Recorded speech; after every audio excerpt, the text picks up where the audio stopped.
Hello students, आज गणित का पेपर कक्षा 10वीं का आया था। समय 3 घंटे और मैक्सिमम मार्क्स 80। सभी प्रश्न अनिवार्य प्रश्न क्रमांक 1 से 5, वस्तुनिष्ठ प्रश्न यानी ऑब्जेक्टिव्स प्रश्न 6 से 23, आंतरिक विकल्प दिए गए हैं, चॉइस दी गई है, ऑल क्वेश्चंस आर कंपलसरी। आइए हम देखते हैं इसका हल कैसे हो सकता है, इसका सॉल्यूशन कैसे होगा। सबसे पहला प्रश्न है HCF ऑफ 91 एंड 21। 91 का यदि हम फैक्टर्स निकालें तो वो होता है 7 इंटू 13, 7 इंटू 13, और 21 का यदि हम फैक्टर निकालें 7 इंटू 3 होता है। तो इनका HCF होगा 7, परंतु यहाँ विकल्प में कहीं पर भी 7 नहीं है। इसका सही उत्तर होगा 7, HCF 7। समीकरण निकाय x plus 2y plus 5 is equal to 0 minus 3x minus 6y plus 1 is equal to 0 का हल क्या होगा। यदि हम इसका कोफिशिएंट देखें x का तो 1 है, ये 2 है, ये 5 है। यहाँ अगर हम देखें तो -3 है, यहाँ -6 है और यहाँ 1 है। हम देखते हैं कि पहले दो इक्वल है परंतु आखिरी वाला उसका इक्वल नहीं है, अर्थात A1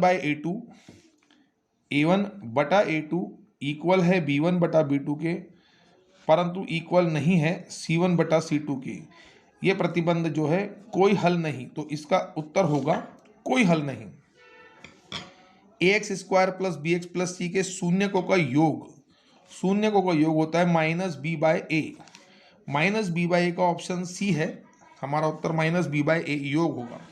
द्विघात समीकरण के विविक्तकर का मान होता है b स्क्वायर ऋण 4ac। यहाँ b का मान ऋण 4 है, ऋण 4 स्क्वायर ऋण 4, a का मान 1 है और c का मान 4 है, अर्थात 16 माइनस 16, इसका उत्तर होगा 0। तो इसका उत्तर आएगा सी यानी कि 0। वृत्त के किसी बिंदु पर खींची गई स्पर्श रेखाओं की संख्या क्या होगी। किसी भी वृत्त पर यदि कोई भी बिंदु लिया जाए तो एक बिंदु से केवल एक ही स्पर्श रेखा जा सकती है। तो यहाँ पर वृत्त के किसी बिंदु पर खींची गई स्पर्श रेखाओं की संख्या 1 होगी।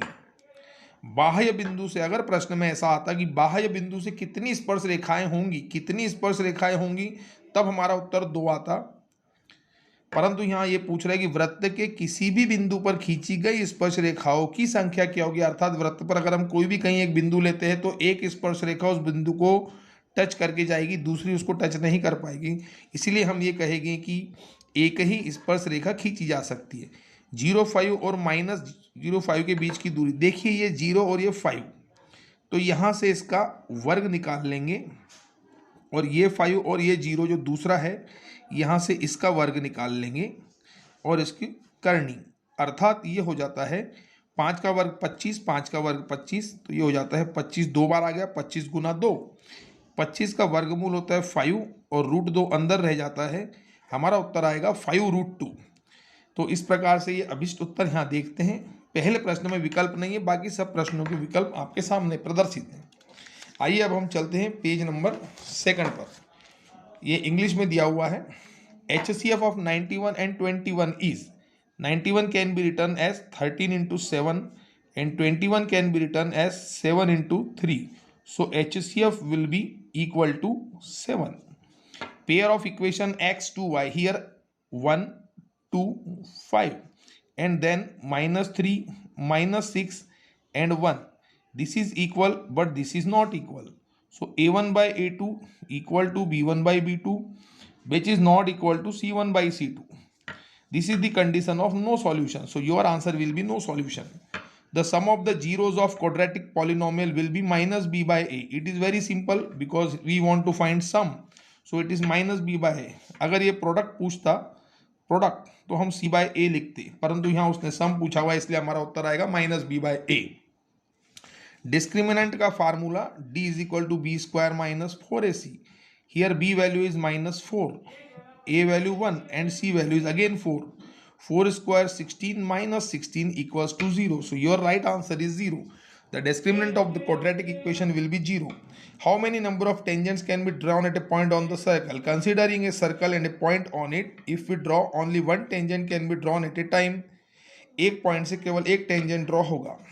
डिस्टेंस बिटवीन द पॉइंट, इस प्रकार का question very simple, it is 0 -5 5 then it will be 5 square plus 5 square. We are getting 2 times 5 square.